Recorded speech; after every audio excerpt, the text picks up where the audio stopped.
Hello and welcome back to my YouTube channel. तो आज के वीडियो में हम देखने वाले हैं कि जो केमिस्ट्री का टर्म वाइज जो सिलेबस है हमारा, कि कौन कौन सा डिलीटेड पोर्शन में आएगा और कौन कौन सा टर्म 1 में आएगा, कौन सा टर्म 2 में आएगा, कितना सिलेबस रिड्यूस हुआ है, वो सारा कुछ मैं इस वीडियो में बताने वाली हूँ। आपके मन में कोई से भी अगर डाउट चल रहे हैं कि कैसे पढ़ाई करेंगे, कैसे स्ट्रेटजी बनानी है हमें और कैसे क्या करना है और कौन कौन से चैप्टर्स में से कितना जो पोर्शन है वो कट हुआ है, तो वो सारा कुछ मैं इस वीडियो में बताऊँगी। तो आप मेरे साथ एंड तक इस वीडियो को देखना और अच्छा लगे तो वीडियो को लाइक ज़रूर कर देना, मेरे चैनल को भी सब्सक्राइब कर देना, ताकि जो मैं ये हार्ड वर्क कर रही हूँ आप उसका रिस्पांस मुझे मिले। ठीक है, तो विदाउट एनी वेस्टिंग टाइम हम आज की वीडियो को शुरू करते हैं, जिसमें हम देखने वाले हैं कि chemistry class 12 total subject syllabus in NCERT text book, मतलब कितना सिलेबस हमें पढ़ना है। फिर हम देखेंगे कि डिलीटेड पोर्शन क्या है टर्म 1 के लिए, टर्म 2 के लिए।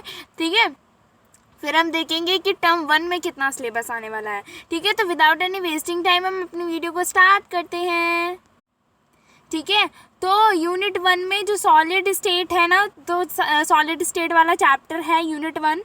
ठीक है, तो उसमें देखो, उसमें डिलीटेड पोर्शन पहले जान लेते हैं। ये डिलीटेड पोर्शन जानने के बाद ऐसा लगेगा कि हाँ कुछ वजन कम हुआ है। That is electrical and magnetic properties, band theory of metals, conductor, semi conductor, S and insulator. ठीक है, now NNP type of semi conductors. ठीक है, जो हम लोगों ने सेमी कंडक्टर्स पढ़े थे कि कितने टाइप के सेमी कंडक्टर्स होते हैं और मतलब क्या क्या होता है सेमी कंडक्टर्स में, ये सारा आपका डिलीटेड पोर्शन में है। ठीक है, इसको अगर आपने पढ़ लिया है कोई बात नहीं, अच्छे से समझ लो, कंपटीशन के लिए इंपॉर्टेंट है, बट अभी क्लास 12 के लिए इट इज़ कटेड। ठीक है, यूनिट 1 में। ठीक है, और ये जो चैप्टर है, ये जो पार्ट आपको दिख रहा है, ये सारा आने वाला है।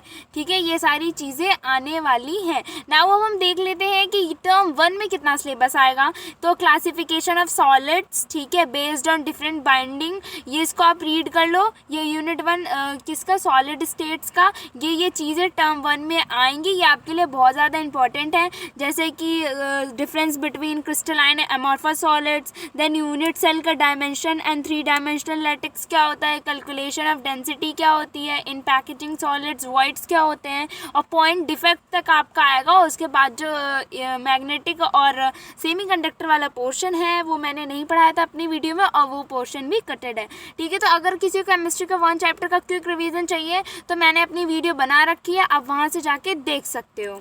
ठीक है ना, अब यूनिट 2 की बात करते हैं, चैप्टर 2 की बात करते हैं, दैट इज सॉल्यूशंस। सॉल्यूशंस में देखो 2 चीज़ें हैं जो हमें नहीं पढ़नी है, that is abnormal molecular mass, ठीक है, वैकेंट ऑफ फैक्टर। ठीक है, ये दो चीज़ें हैं जो कटेड हैं। ठीक है, जैसे कि अब क्या क्या पढ़ना है हमें क्या क्या पढ़ना है, टाइप ऑफ सॉल्यूशंस पढ़ना है, expression of concentration of solutions of solids in liquids पढ़ने हैं, सॉल्युबल मतलब कि पढ़ना है, गैस, लिक्विड एंड मतलब कि रॉल्ड्स लॉ पढ़ना है, कॉलिगेटिव प्रॉपर्टीज़। जब मैं पढ़ा रही थी तो मैंने बताया था बहुत ज़्यादा इंपॉर्टेंट है, तो वो चीज़ें मैंने आपको वीडियो में ही बताई थी, क्योंकि मुझे लग रहा था ये वीडियो मतलब कि पिछले साल भी नहीं था, इस साल भी नहीं है। तो ये सॉल्यूशंस में इतने सारे हमारे पास क्या है, ये हमारा पूरा सॉल्यूशंस है।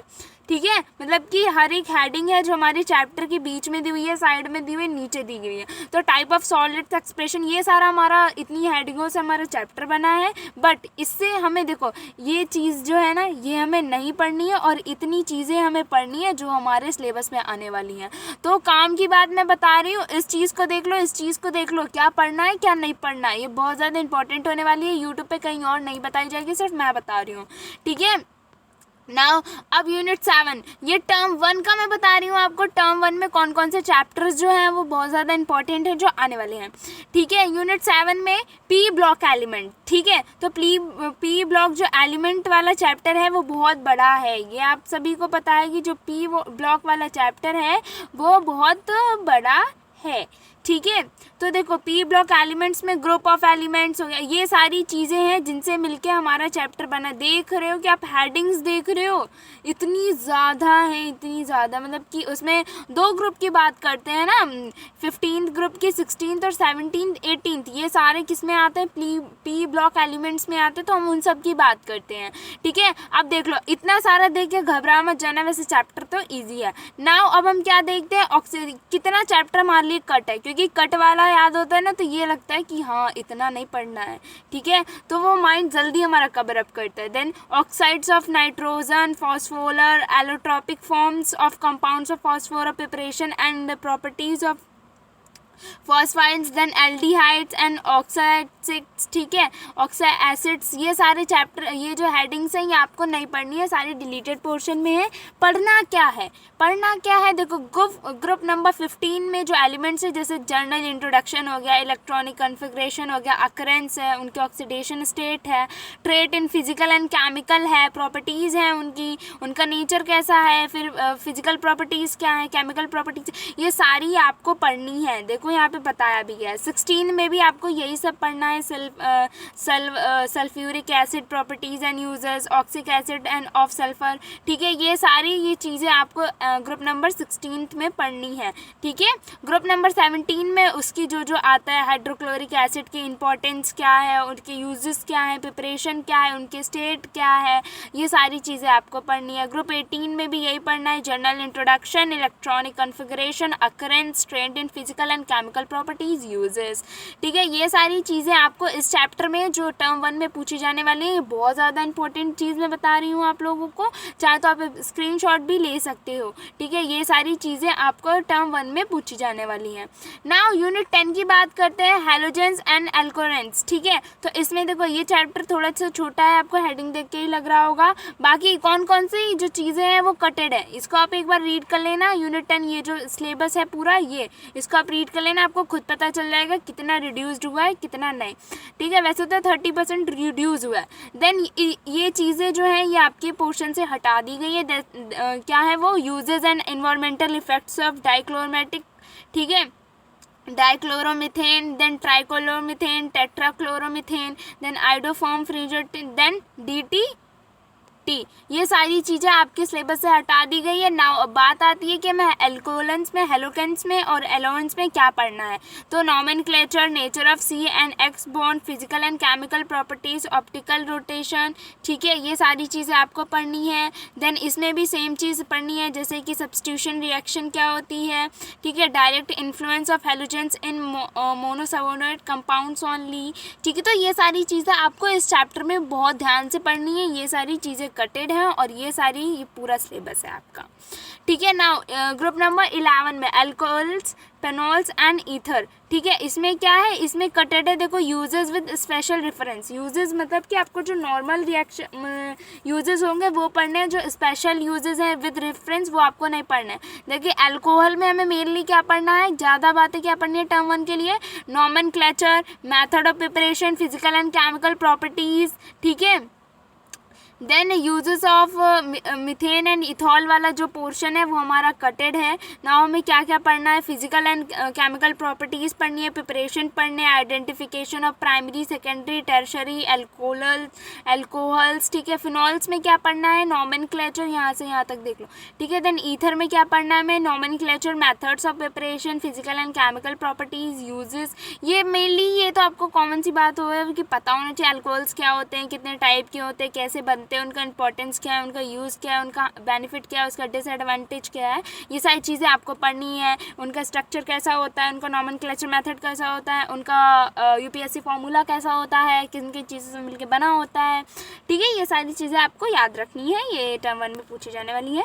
नाउ यूनिट 14 बायोमोलिक्यूल्स, ठीक है, ये बच्चों ने जो साइंस वाले बच्चे हैं, ठीक है, जो साइंस वाले बच्चे उन्होंने थोड़ा सा पढ़ रखा होगा, ठीक है, तो इसमें देखो क्या क्या चीज़ें कटेड है, इसमें देखो मोस्टली जो चीज़ें हैं वो कटेड है, आपको आधा चैप्टर पढ़ना है, जैसे कि ओलिगोसैकेराइड, सुग्रेस, लैक्टोज, मेल्टोज, ठीक है, पॉलीसैकेराइड्स, ठीक है, importance of carbohydrate, vitamins, enzymes, hormones, elementary ideas including structure, ठीक है, तो ना हम बात करते हैं हमें पढ़ना क्या है, देन कार्बोहाइड्रेट्स, प्रोटीन्स और न्यूक्लिक एसिड में हमें क्या क्या पढ़ना है, कार्बोहाइड्रेट्स में पढ़ना है classification, monosaccharides, glucose and fructose, DL configurations, elementary ideas of amino acids, peptide bond, polypeptides, ठीक है, ये सारी चीज़ें में पढ़नी है। न्यूक्लिक एसिड में DNA और RNA पढ़ना है, ठीक है, तो ये था टर्म 1 का सिलेबस जो आपको पढ़ना है, कितना रिड्यूस्ड है कितना नहीं इंट्रोड्यूस्ड है, क्या क्या आने वाला है, क्या क्या इंपॉर्टेंट है, वो सारा मैंने सब कुछ बता दिया।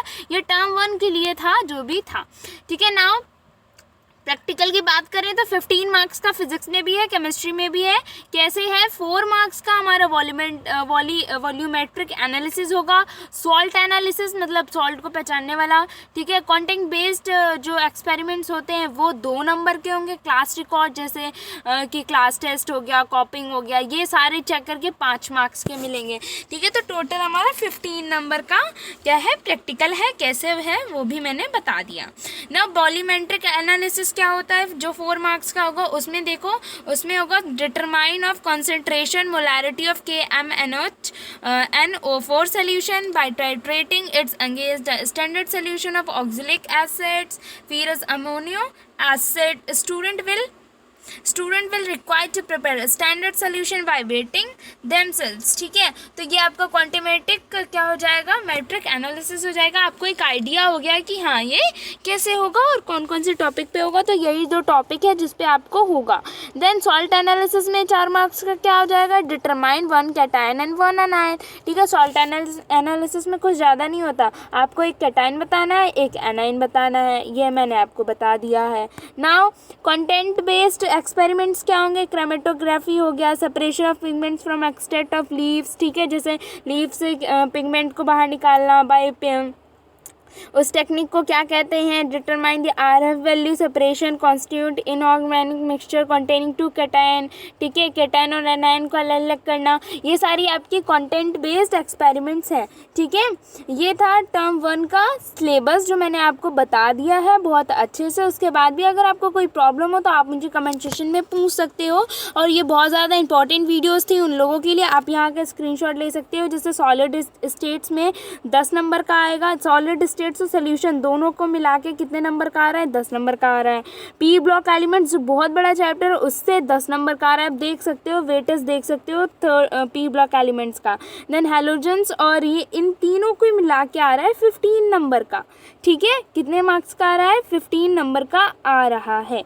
टोटल हमारा कितना हो गया, 35, ठीक है। तो आई होप आपको अच्छे से समझ में आ गया होगा किस चैप्टर को कितना वेटेज देना चाहिए और टर्म 1 के हिसाब से हमें कितना पढ़ना है, ठीक है। तो आई होप ये वीडियो आपको अच्छी लगी होगी। मैं जल्दी मिलूंगी आपके साथ टर्म 2 का सिलेबस लेके विद रिड्यूस सॉल्यूशंस, ठीक है। तो आई होप आप ये वीडियो में आपने एंजॉय किया होगा, आपको जितनी भी इन्फॉर्मेशन डाउट्स होंगे आपके क्लियर हुए होंगे। अगर किसी को नहीं हुआ है वो तो वो मुझे कमेंट सेक्शन में पूछ सकता है।